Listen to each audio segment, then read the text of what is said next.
Welcome back to the Gauntlet of Greatness. We're in season retrospective mode. I'm Randy Buehler. I'm joined by Shadow and once again Sylvia Detella. Bye, Sylvia. I had to put her down. We are going to play the match that everyone was expecting to see in the finals because we're going to retire the Jar deck. It goes to the Hall of Fame. Season 2, not going to involve the Jar deck. We're also going to retire the Academy deck because you know what? It's just too ridiculous, right? Doesn't resemble real Magic. So, on the way out, we are going to play the matchup that everybody has been waiting for, that everybody expected to see in the finals. Last chance before these decks get retired. We are going to go Academy versus Jar. So, here is the Academy deck. Which one of these do you want, Shadow? I believe you've taken the first seed in each of these, which I guess is Jar? Okay, so you're going to play Academy? I'll play Academy. I'll buy that. I mean, the Academy, here's the Solarian Academy, taps for ridiculous mana. You've got diamonds and petals and vaults and keys to accelerate it. I mean, Scroll Rack is sort of the deck manipulation spell. It happens to help too. Intuitions are tutors, and then dump your hand, draw 7 with Windfall. Dump your hand, spiral, including untap the Academy. The goal here, get a Mind Over Matter into play and stroke yourself until you have a bunch of cards in your hand. Discard those to the Mind Over Matter to untap and tap Academy. Stroke your opponent, kill them. Pretty ridiculous, except not as ridiculous as the Memory Jar deck.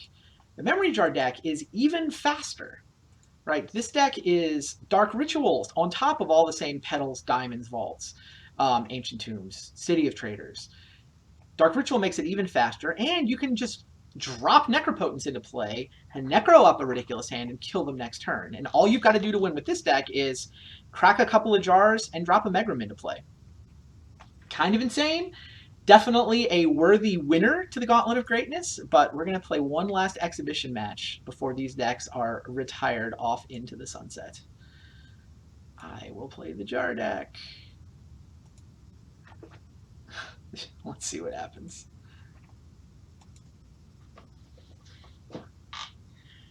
Been a pretty interesting season. I mean, both of these decks won their group. The Jar deck did manage to lose a game. It lost to Counterpost, packing Force of Wills, whereas Academy went 3-0. But Jar had no trouble winning the tiebreaker at 2-1 and advancing into the finals as the 1 seed. Academy deck, yeah, just smacked around its group. We've actually got those groups. We can look at them while we're waiting for Shadow. There we go. Academy 1 second. Deck. I haven't played Academy yet, so I have to load it up. Yeah, no worries. I'm gonna look at how the groups and how we got here. So Academy had no trouble with Affinity, Psychotog, or Rebels. You can see Group A there. The Academy deck was the winner. Psychotog finished last, so it gets relegated out. It's kind of an upset. I mean, we'll have to talk about this Rebels deck a little bit more. Kind of a crazy underdog, right? Came in as the 4 seed. Nobody thought the deck was going to be able to do anything. But it got through to the playoffs. I mean, the win over Affinity may have been a little sketchy in that, in retrospect, we thought maybe Affinity could have played the matchup a little better, but the win over Psychotog was totally legit. All right, here we go. Yeah, die roll. I'll take it. What does this hand do? What does this hand do? I have a Tinker but no artifacts. I can play a Megram on the second turn. I can potentially Tinker on the third turn.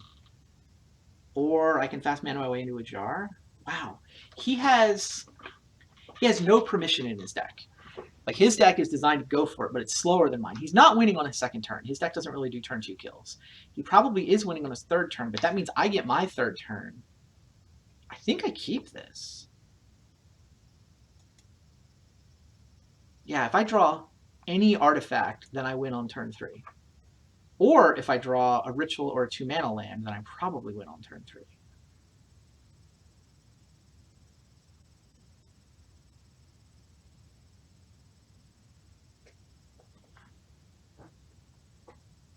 And if he windfalls me, he gets 6 cards. It's really hard for him to win on turn 2. I guess it's possible.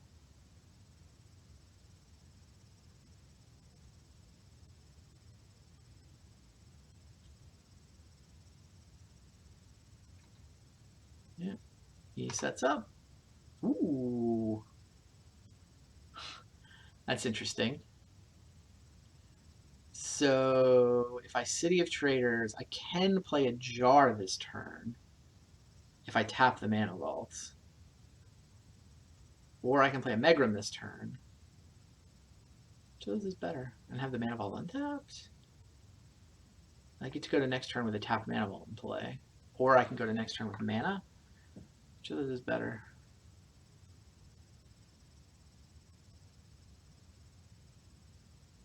I mean, it spends all my mana either way.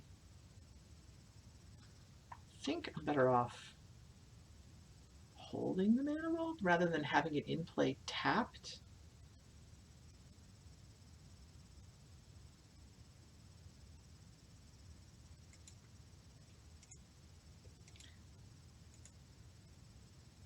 Yeah, I want to get the Megrim in play. Alright. Oh wow, this randomly hoses him. This makes Mind Over Matter awful for him. Jeez, what does he do about Mind? What does he do with Mind Over Matter now?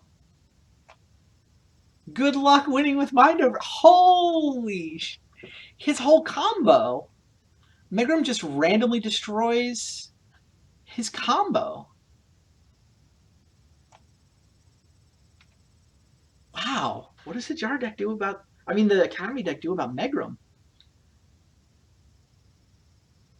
It just can only tap his Academy so many. I mean, can only tap. Yeah, can only activate Mind Over Matter so many times. What a bizarre quirk to the matchup.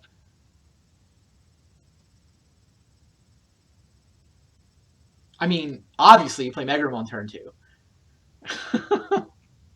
These decks were never actually legal at the same time, despite having been released in back-to-back sets. Academy and Spiral got banned pretty quick. Nice. Alright. How much mana do I have? 4, 5, 6 mana?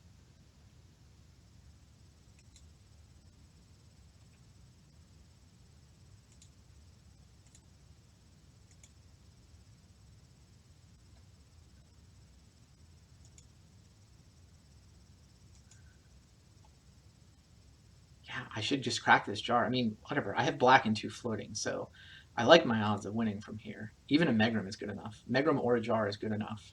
And then I'm going to come back to a hand that's got a Tinker in it, if worst comes to worst. So let's see where we go. That hand doesn't do anything. I can put Necro into play. I mean, I guess it does things. It does not kill him, unfortunately.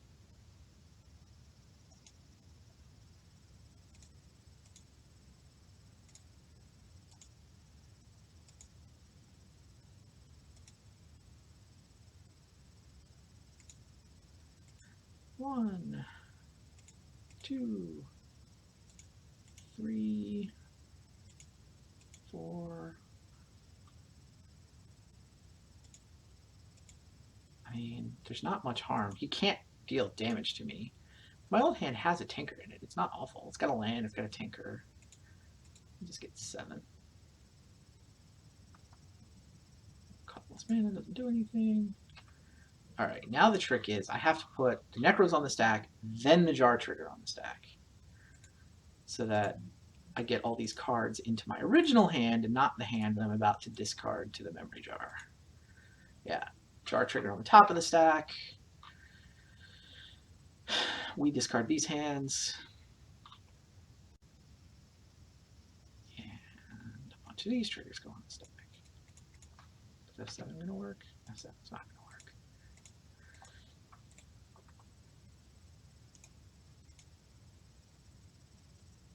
So he's not actually dead, but he's damn close. Like, he has to win without discarding. He has to win without discarding to Mind Over Matter more than, what, 3 times? No, twice.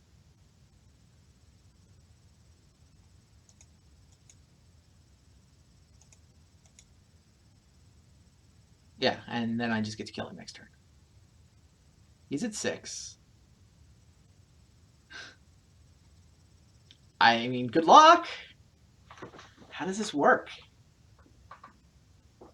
He can spiral, get 1,000,000 artifacts in play. Yeah, he can only untap his Academy twice. So he's going to have a lot of artifacts in play. Oh, also, wait. Yeah, he can't use my draw phase to deck me, but he can deck me. How many cards do I have in my library? Hilarious. Was that the reason to not over Necro? You can have a time spiral. I have 36 cards. It's kind of funny. But maybe I wasn't supposed to over Necro because I want cards in my library. All right, I'm discarding 3 of these. I'm sure one of them is an intuition. Well, I'm not even going to get to keep much of this hand, am I? Yeah, 2 lands, Tinker, Jar. I don't think the intuition helps.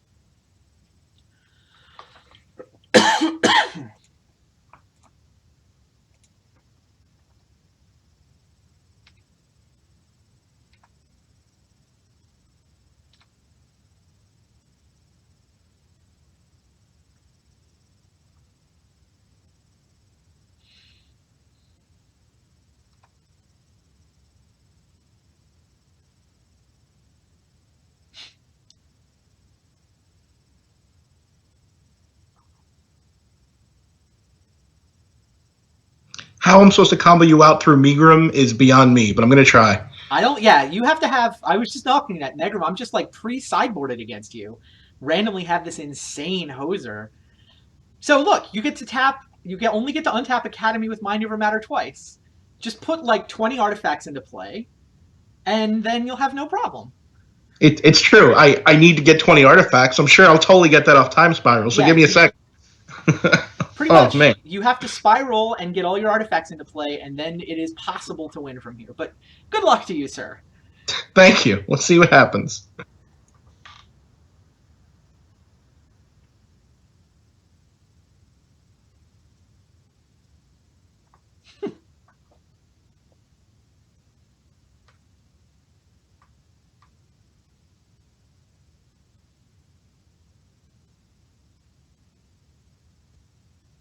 Yeah, tap all the lands before you spiral, of course.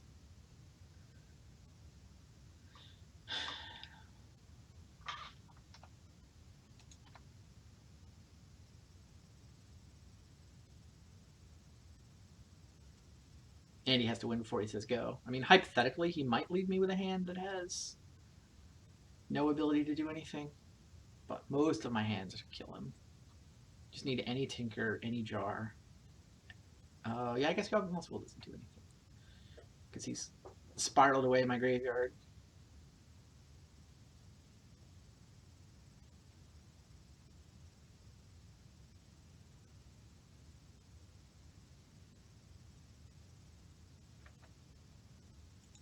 May as well play along with you, right? What do you have, Stroke? Is that what you're using all this mana for? No. I have Intuition and Mind Over Matter. So I think I'm going to play Mind Over Matter, Intuition for a Time Spiral, and try again. Do you have... 3 islands. I'm just trying to figure out if it's worth putting Mind Over Matter into play. Oh, because I would have to do that. Well, I get two uses of it, and right now it gives me 5. Well, you definitely don't want to activate it yet. That's for sure. So I don't want to activate it yet, but I still want to have it in play by the time everything else is happening. And you can Intuition Spiral Mind Over Matter. How much mana is that? 6 plus 6 is 12, plus 3 is 15. Is that what you have? 8, 9, 10, 1, 2, 3, 4, 5. Yeah, you have 15. Fair enough.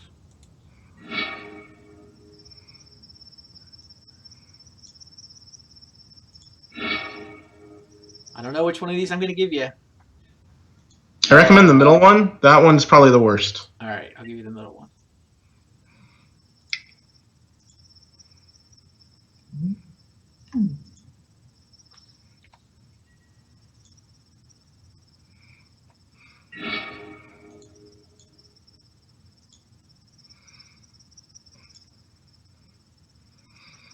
There's also the tiny possibility that you'll randomly leave me with a hand of cards that can't kill you.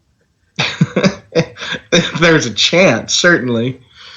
I mean, if worst comes to worst, you can try to get an extra untap phase out of that, but it's not very True. likely. Most of my hands kill you. I'm certainly not. Well, I have another time spiral. That's a thing. Sure. That lets me untap, and I still More need to get more artifacts? artifacts to play. I got one more artifact. Costs 2 to play. Oh, yeah, you play Scroll Rack. In fact, it wouldn't be crazy to activate Scroll Rack. To activate it, right? Because I have 6 mana. I can activate it, but then I have to sack my Lotus Petal. No, that's not good. Yeah, it feels wrong. Yep. Yeah, just Spiral. What else are you going to do? It's true, although I'm running out of time spirals. I understand. Is this challenge mode hard? There's a meat room in play. Why is there a meat room in play? All right, well, I'm a good player because I drew the last time spiral. Okay.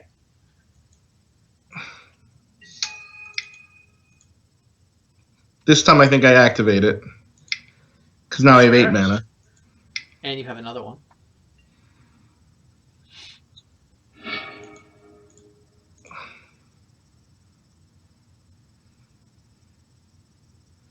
I have to hit cancel after that because there's like no okay. Choose any number of cards. I chose 4. Cancel. Yeah, good enough.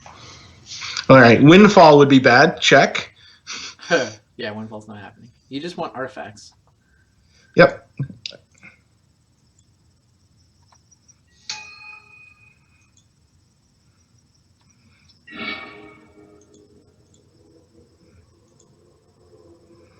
And I've generated all of like 0 mana there. Yeah, only having one floating is certainly less than ideal. Yep. And now I've got strokes, but I can. How much You have 42 cards. Yeah, you make 1, 2, 3, 4, 5, 6, 7, 8, 9. Make 9. So that's not enough. So that's 12. You're gonna have to say go, aren't you? So that's 12 plus. Yeah, you can only get 18 more mana. 30 mana is not going to get the job done. You could Scroll Rack. Yes, that's the next option. I got 1 mana floating, so I might as well Scroll Rack first. Look for more artifacts. Yeah, you can basically put everything back except maybe you hold on to the 1 stroke.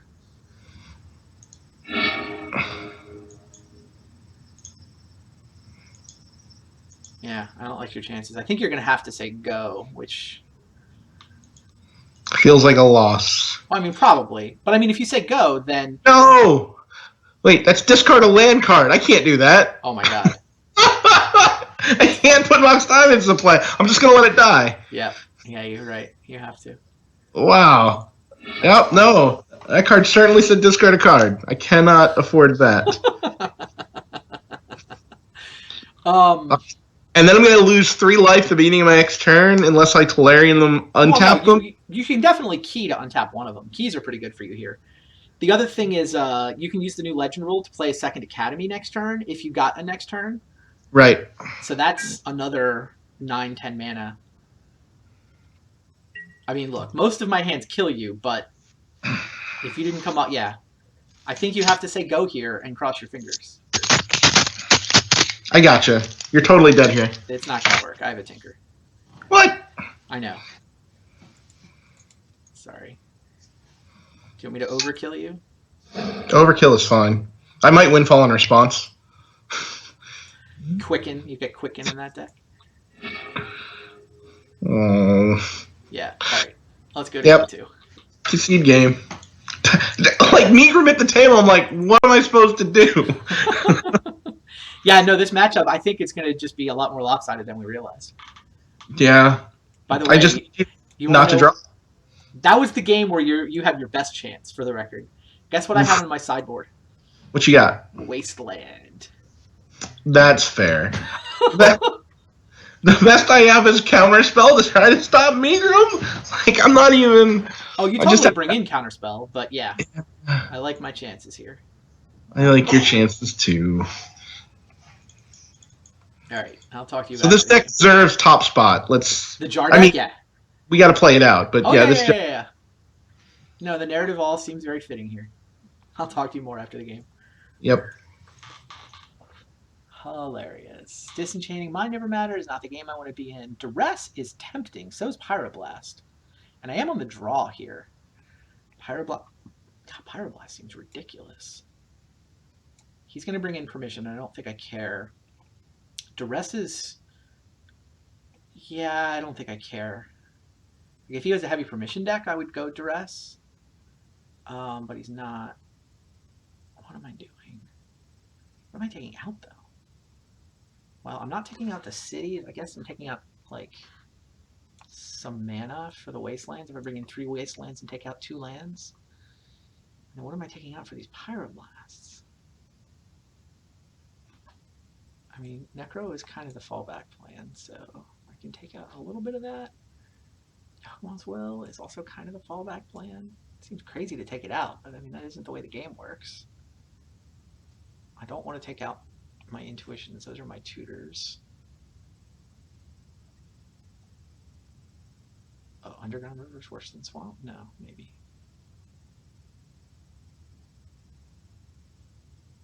Yeah. Deck's mana heavy. I'll take out 3 lands for the 3 Wastelands. And hope I don't get myself into color troubles. I don't really want to take out more 2 mana lands, though. They're so good.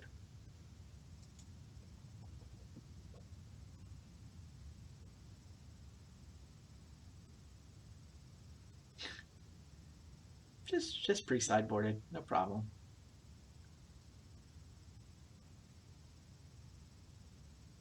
That hand doesn't do anything. Wow, it is so much mana. Boy. He's not going to kill me too. If I figure he's going to kill me this 3rd turn, then I get 2 draw phases. Oh, and I have a Wasteland.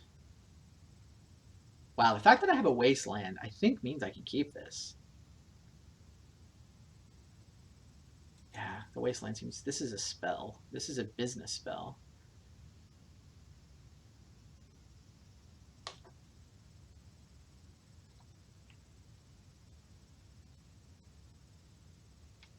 Is he going to go turn 1 Wasteland to make my life easy?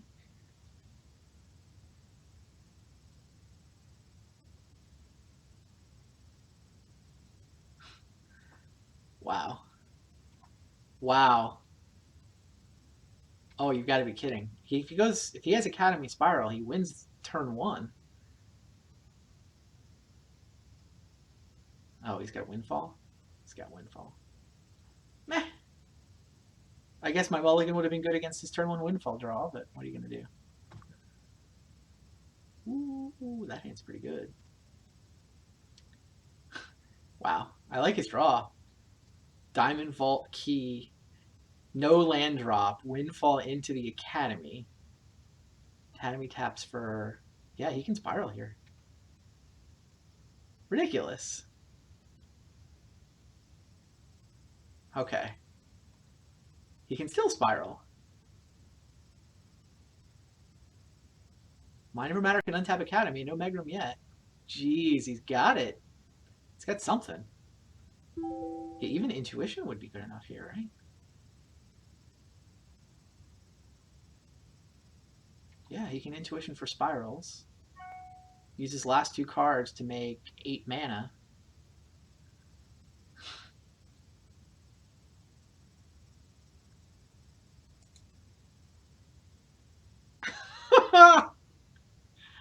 This is not normal Magic.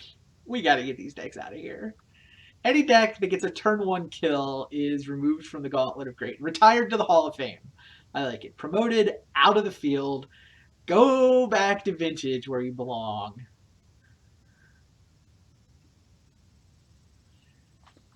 I got nothing. Oh, that draw is god awful.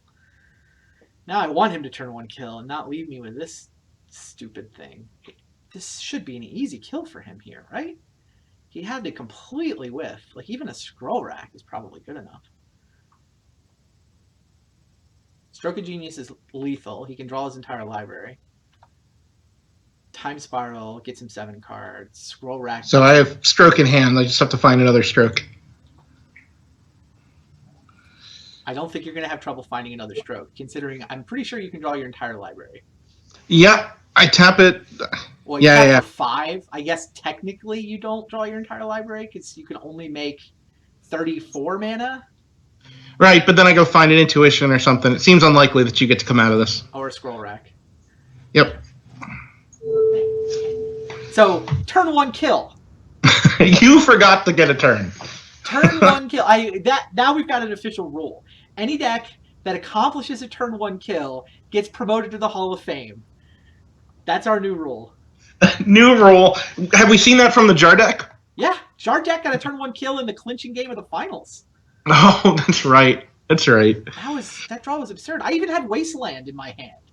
I had a No Wasteland and a Pyroblast at various points in that turn, and it never got the chance to cast a spell.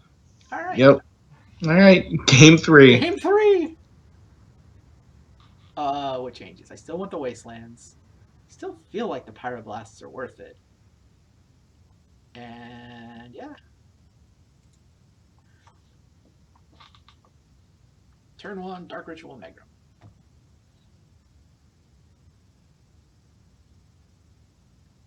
Yeah, I think I'll play first.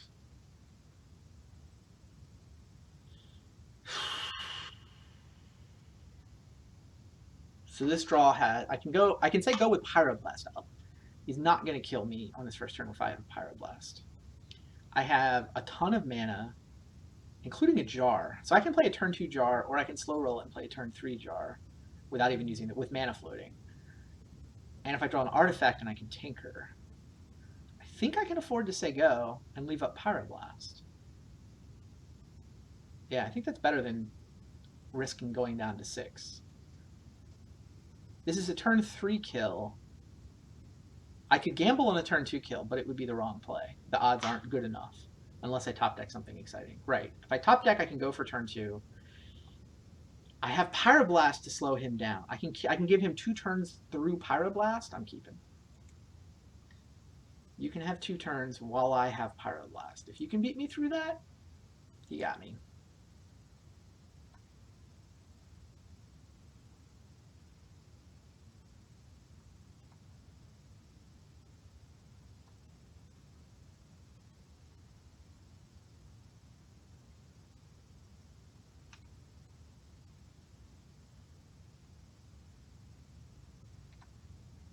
Bunch of artifacts. He needs an Academy.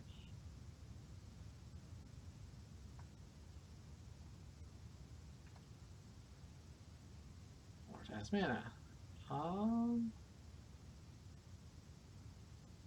That doesn't help. Oh, well, I needed like a Mox Diamond or a Petal or something to draw on Tinker to make it tempting there. Oh, it's interesting that I don't have blue and black mana at the same time right now. Oh, this hand is a little worse than I thought it was. Yeah, I can't Tinker and Ritual.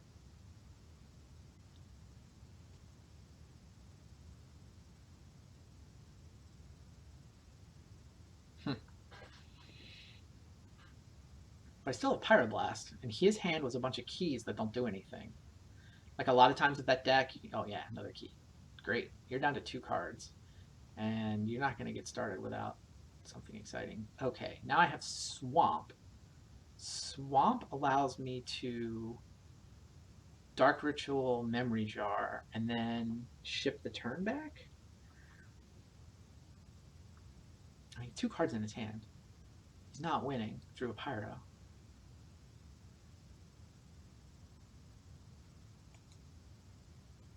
Could have a counterspell, but I have Pyroblast.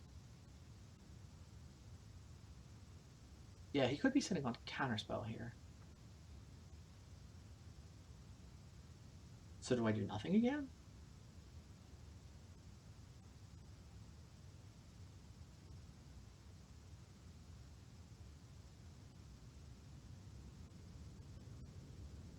Question, if I Dark Ritual, Ancient Tomb, Memory Jar, and he has a counterspell, I really need to Pyroblast, but I don't want to do that.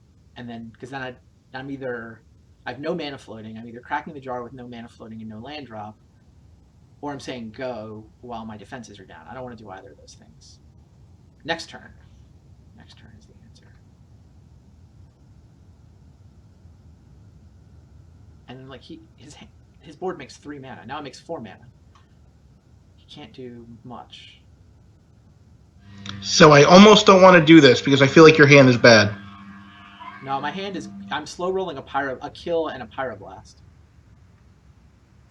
My hand's not bad. I have a pyroblast I've been sitting on the whole time. That's what's going on. Gotcha.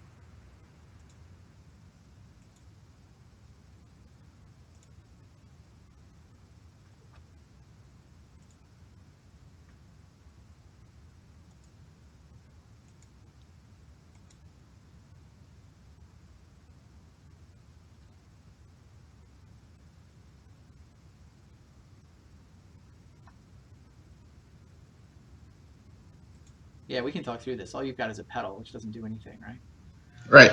Yeah, no, I had the ability. I have a Dark Ritual, a Memory Jar, and a Tinker. I was kind of hoping to draw an artifact so that I could put 2 jars into play. Sure. But at this point, I no longer have a Pyroblast to stop you from doing anything, so I should just go for it. Go for it. Yep. I couldn't figure out how you could do anything through a Pyroblast, given the way how anemic your opening was. I mean, it's not anemic, but without showing me an Academy, you just don't make enough mana to do anything truly scary. Yep.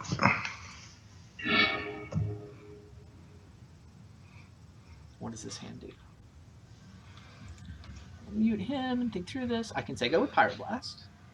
I can play a Mana Vault. I've played my land for the turn.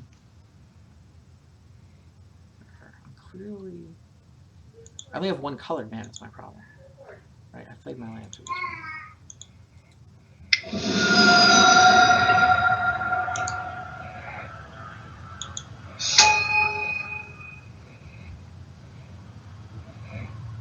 4, I could tap out for a jar.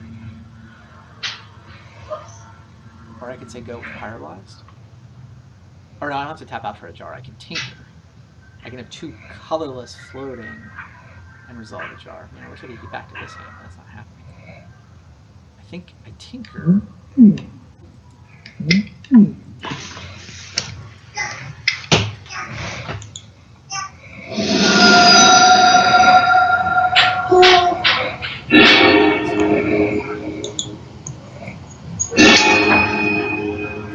Your sounds are awfully loud. Sorry, muting. No worries. I just have to crack this jar with 2 colorless floating. I need a petal or a Mox Diamond plus a Megra. Done. Easy. Still doesn't have counterspell mana.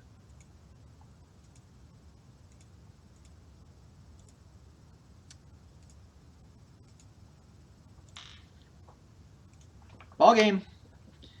Jar wins, yeah? Jar wins. I sided in my secret tech was capsize, but sure. I am certainly tapped. Yeah. Good games. Good games. Wait, what? Didn't I crack 2 jars? My first hand had only 3 cards in it, and you did them in the wrong order. What? You left me with an 8-card hand.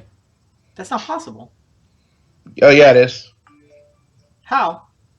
So you resolved the first one first. It doesn't matter. You always wind up with your original hand. No. You totally don't. Yeah, you totally do. Not in Moto. Oh, my goodness. I accidentally stacked them in the wrong order? You stacked them in the wrong order, right. So you stacked the first one first, which gave me my original hand back, which was 1 I wasn't even paying attention to that. We're not going to worry about that. Because I crush you. I'm sure you do. I just accidentally gave you an 8-card hand? Yeah, whatever. No, you get your original hand back. I wasn't even thinking about the order in which I stacked them. Then I'm dead. Okay. I mean, look, you're welcome to try to win through Megrum on 4 through Pyroblast if you really want to, but I'm not even sure it matters. That is fair. I mean, I got capsize, I got stroke of genius. I got things. I will give you the match. Fair enough. Wow, that was cool. That was actually more interesting than I was expecting. Sure, the last game was actually the game. It was a game. Well, I mean, you got a first turn kill, which the Academy deck had not accomplished all season, so that was kind of cool to see. And then, yeah, the fact that Jar is pre-sideboarded means Jar has to be a huge favorite in the matchup overall. Absolutely. Pre-sideboarded, has Wastelands, has Pyroblasts, and you're just desperately trying to sideboard in cards that can answer my main deck worst card, Megrim. Yes, that is what I'm doing. Signing in cards to stop Megrim. Hilarious. So yeah, good game, interesting, Yeah, no, that and was cool. Let's do a little bit of retrospective on the season and how we got here. I was looking at this while you were loading up the decks. I'm looking at the groups right now. Group A, see the Academy deck that won, Rebels sneaking in. Group B, the Jar deck just smashed everyone except Counterpost got enough Force of Wills to take a game off of it. Mythic was the winner in Group C. The Jund deck was the surprising relegation candidate there. Is that the best deck to get relegated, do you think? I absolutely think that that's the best deck to get relegated. It just had some mana issues. It had some mana issues, which the deck is prone to do, but I think it had disproportional amount of those issues during our live games. I agree. Yeah, I'm not sure the Fires deck actually belongs in the next field. I saw somebody commented on the last week's article. Maybe you want to knock the Fires deck out, even though I don't know about that. It earned a spot, right? Went to all It the wasn't trouble. bad. Like, it had some things. It was able to take on Sly. Right. It got Yeah, lucky to get drawn against a couple of the creature decks. right. Right. If it when it's playing a field where Flame Tongue Kava was good, it's just good. Yeah, it Right. made it all the way to the top 8. It definitely gets to play again. I'm not listening to these comments. And then, yeah, Group D was the crazy one. I think this was the group of death. Callblade not making the top 8 had to be the biggest upset in terms Yeah. of decks failing to advance. I mean, you can see from the seedings, I thought Affinity was going to make the top 8. I thought Jund was going to make the top 8. But Callblade, I thought Callblade should have been a 1 seed. And here it didn't. It finished 3rd in its group. Oh, who did it lose to? It lost to, Delver and Necro. well, What are you going to do? those are pretty good decks, right? Exactly. First, third. Yeah, Delver was 3-0, Necro was 2-1, Callblade was 1-2, Madness was 0-3. Yeah, like, ultimately, I mean, that was absolutely a rough grouping. Totally agree. Oh, by the way, you misspoke. Counterpost did not take a game off of Jar. It took a match. Beat Jar. Yeah, no, it took the whole match. You're right. Yeah, I feel guilty that one got relegated when but it was just they could not handle Dragonstorm. By winning the match against Jar, it forced a tiebreaker versus Dragonstorm. But like, Dragonstorm is both a Storm deck, which is inherently ridiculous against combo anyway, and anti-control. Yeah, and it's got the whole like build up storage counters on my storage land, so I can just Giga Drowse all of your lands plan. Yep. Yeah, no answers for that. I mean, Counterpost's only answers for Jar was the disc plus Force of Wills. Yeah.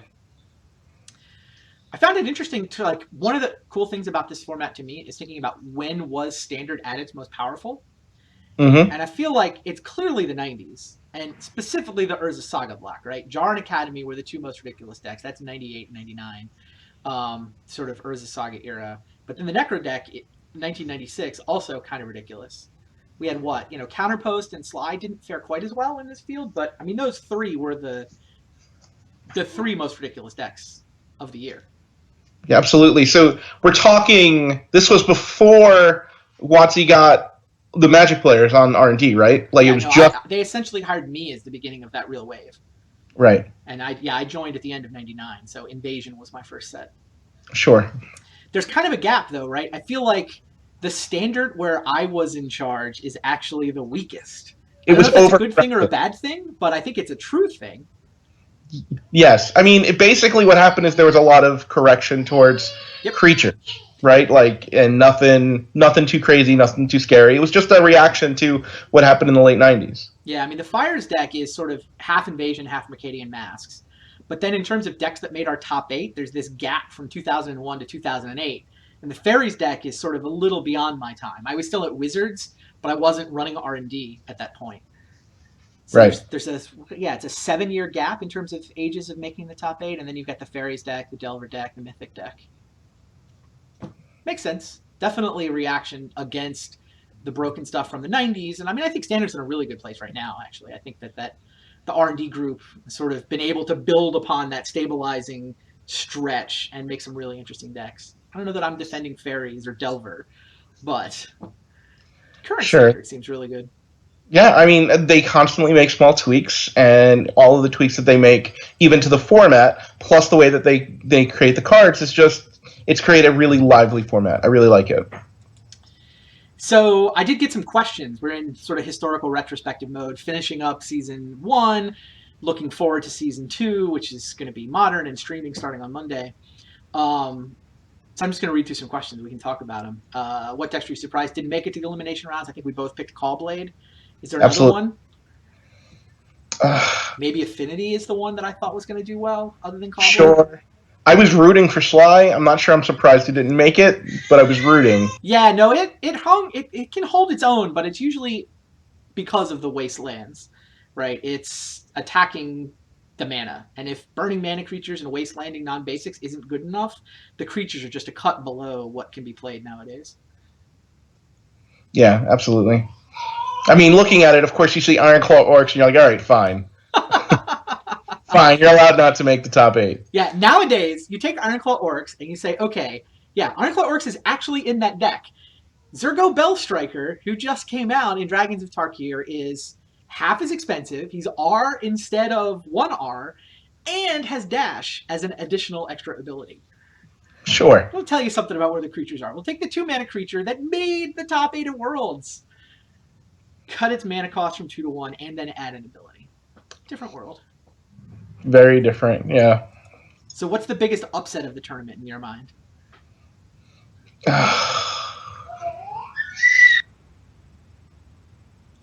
So I was really surprised at the one game that Counterpost won. I mean, I keep going back to it, right? Yeah, but like, it beat Jar. You know, like, Jar didn't lose to anybody. But Counterpost. It's true. The Jar won the tournament and won the showdown match against Acedemy, but Counterpost, the blemish on its record. Counterpost, right? That one, and maybe Affinity Rebels. Like, anytime Rebels won, I think was an upset. No, Rebels Affinity is the other one that occurred to me, and also Acedemy losing in the quarterfinals. Oh, sure. Those are the kind of the 3 big ones to me. Sure. Although, I mean, it lost to Necro. Necro solid. So which decks felt dated and why? Sly. Like, oh man. Deck are just bad. Watching Sly versus Fires of Yavimaya, like, how is that even fair? Those creatures versus like Flame Tongue Kavu. Just, it's got nothing. I actually thought the Madness deck felt a little more dated to me. I mean, Madness and Psychotog for me were the ones where I remember them as being great, and they both got relegated. Like, the Sly deck, sure, the creatures are a cut below, but the spells are insane, right? Fire Blast, sure. I mean, Ball Lightning is effectively a spell. Like, that deck can just burn you down on turn 4. The curve, I mean, the Goldfish ability to win in that deck is still decent, like almost good enough to compete. Whereas the Madness deck and the Psychotog deck, that's sort of like 2002, that, you know, the 02 to 05 era standard, just, that felt weaker to me than either the standard that preceded it or the standard we play now. Yeah, absolutely. So, I mean, Rebels felt dated too. Like, those creatures are just so slow and pretty bad. I mean, it's got a lot of free stuff going for it, but... Yeah. And Parallax Wave is just better than I remembered. Yeah, no, it definitely did some good things for us. Did we see new interactions that wouldn't have come up with during the deck's original time? I mean, watching Planeswalkers interact with early decks is always interesting to me. Like, part of the reason I went with Counterpost in the field, actually, instead of a draw-go deck, I mean, I feel like the sort of mono-blue draw-go control decks are a little more iconic in terms of 90s era counterspell decks, but literally cannot beat a Planeswalker. Like, if a Planeswalker gets onto the table, they don't die to Nevinyrral's Disc, and there's no way to attack them. So it's like, okay, a Counterpost can at least attack them with dudes and potentially clean up Planeswalkers. But I mean, Planeswalkers is the biggest difference for me. Absolutely. I mean, Planeswalkers certainly weren't around back then, right? So no one needed answers for it. No one had any answers for it. So if it hits, it's done. I mean, that wasn't necessarily an interesting interaction. Interesting interaction is the fact that you have Megrim in play against Acedemy, and it just says, what am I going to do? Right. That may have been the most interesting interaction.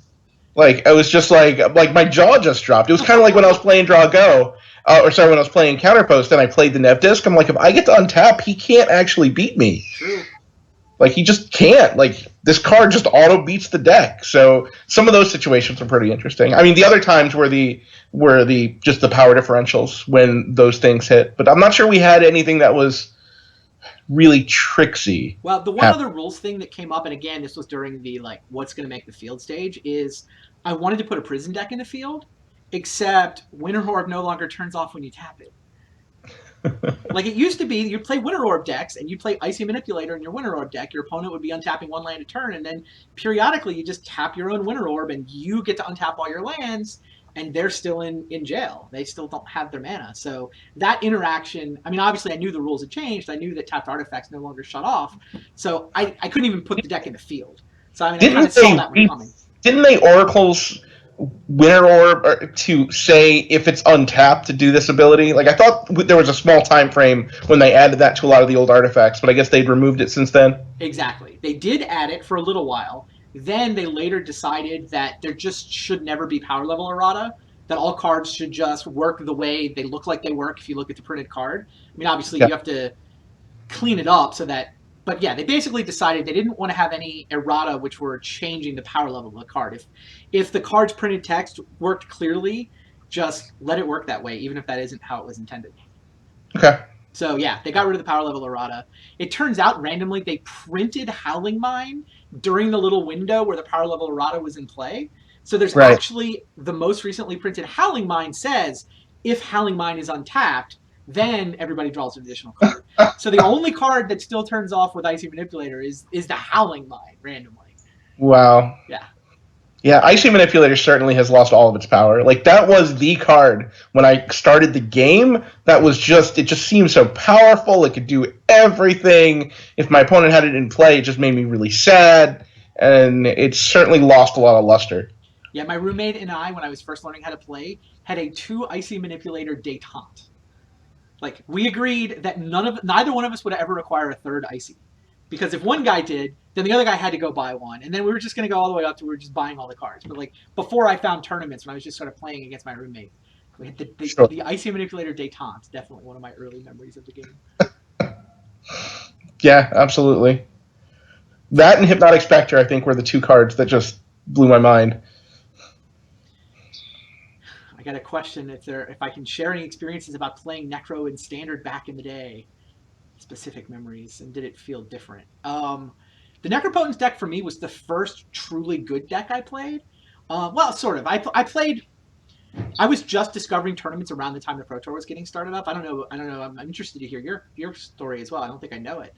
Sure. But for me, I downloaded a Necro deck. I discovered this internet news group. Like, there was no dojo. There were no websites. There were Usenet news groups where people would have conversations. And I sort of stumbled across these message boards, found a Necro deck, downloaded it, wrote it down, put it together, and made top 8 of my first Pro Tour qualifier. So for me, the Necro deck definitely a memorable thing, playing it in Standard. And then, I continued playing it in Standard for as long as it was legal, translated into Extended, obviously. It didn't feel that different here. I mean, I think that for me, the Ivory Tower and the Zern Orb felt worse. Like, so many of the more modern Standard decks do their thing so efficiently, you only get games that last 3, 4, 5 turns. And, like, that incremental life gain, you didn't have time to sort of put everything together and set up the, I have 7, 8 lands, and we're both in top deck mode, and this Zern Orb is just this crazy source of life. Those felt, they were restricted. They're one-ofs because they were restricted, and they just didn't feel very powerful to me in the context of the Gauntlet at all. I would completely agree with your feeling on the, like, when I drew Zerno, I'm like, oh, this card's just dead. Like, why is this here? Yeah. Right? Like, and I remember it was a cornerstone. Oh, yeah. It was really important to have that card so you can keep drawing your cards, right? Every land was 2 cards. But part of it may have been that back in the day, people played Balance. Right? Balance was legal in Standard. And in fact, there was the best prison deck, like the prison deck I would have put in the field if Winter Orb still worked, is you could Mystical Tutor for Balance. So you could only have 1 Balance because that was restricted, but you could have 4 Mystical Tutors. So you could Mystical Tutor for Balance and set up this, like, okay, I cast Balance, and as a response, I sacrifice all my lands to Zern Orb. So your opponent would just be balancing you to 0 land all the time. And, being able in the Necro deck to gain a bunch of life at that point, or to balance to 0 lands when that's not what they wanted to do, they wanted to keep their lands. I mean, maybe that's part of the reason we think of Zern Orb as being so ridiculous, is the combo with Balance. Right. So my story doesn't necessarily even come through constructed, other than I had been playing. I had been going to pre-releases forever, and I just always wanted to go to the pre-release, and I just went there to go pick up my box. Is what I used to say, right? Like you have to win to pick up your box, but I did really well at pre-releases. And I was talking to a friend of mine who we were mudding, like we're talking 1990, I don't know, 5, 6, 7, somewhere in there. Sure. Somewhere around the time, and he's like, "No, you don't always win." I'm like, "No, I just always win." And he's like, "Whatever." So he went and checked my rating, and he's like, "You're one of the top 10 rated limited players in the world." Huh. I said, "Oh, really?" Wow. He's like, "Yeah, you should be getting invited to Pro Tours." So then I found out about that, and I was like, "Oh yeah, no, I'm totally invited to Pro Tours." Wow. So I should go to those things. Yeah, so like my story is strictly through limited. I remember there was some kind of Mirage block. I remember Morrow was in my deck, so I made some kind of crazy deck with Morrow. This was before I ever went to a Pro Tour, so that's about my time. And like it was some kind of, it's a lot like Friday Night Magic, but it was designed to do something else. And that's when I first heard about the Pro Tour, and I was like, oh, that doesn't sound like that's actually a thing. And yeah, shortly thereafter, like I start going to Pro Tours, mostly limited. I went to a couple. Man, I believe Tradewind Rider was the card that was printed. I remember Tradewind Rider, so okay. I think it was where I met you. Actually, I think that was my first. I was about to say, was it the New York where we played? Yeah, I believe it was Pro Tour New York. That was your first Pro Tour?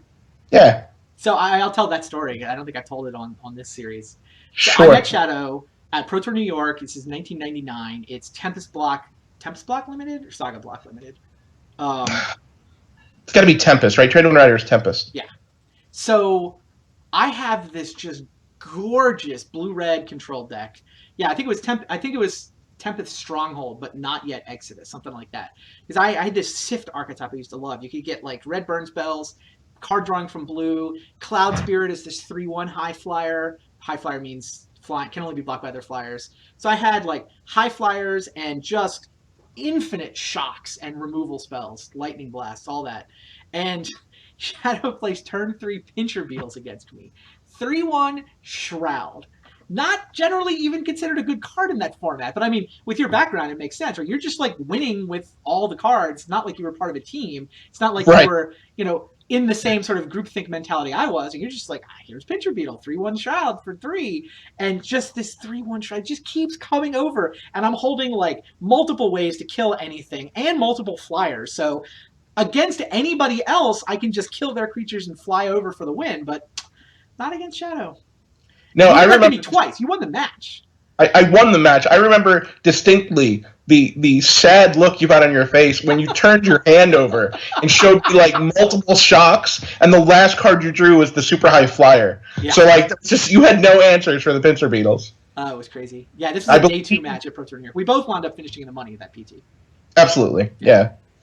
So right, like basically what happened is when I got my qualification letter, hey, you should go, play there. I found the local Pro Tour guys, like Ben Blywise was one of them who had been on the Pro Tour circuit. Sure. And he tried to teach me as much as he could. I went to New Orleans on a regular basis to try to train up in order to make that happen. But yeah, so for the most part, I was just a limited guy, and I just played a lot of limited, and the Southeast was not the mecca of Magic back then. So, like, I was the best guy in my area. I couldn't get better, so I only got better by going to the Pro Tour. So, there you go. Yeah. All right, last question I've got here is about the Jar deck, which seems like a fitting place to end it, right? Sure. Can you share some stories about taking the Jar deck to that Grand Prix that resulted in the emergency bans? Where did the deck list come from? Did you realize how good it was? What were the other decks? How might it have evolved? And how does it feel to have a deck that you played be such a big part of developing turn out to be the Gauntlet champion?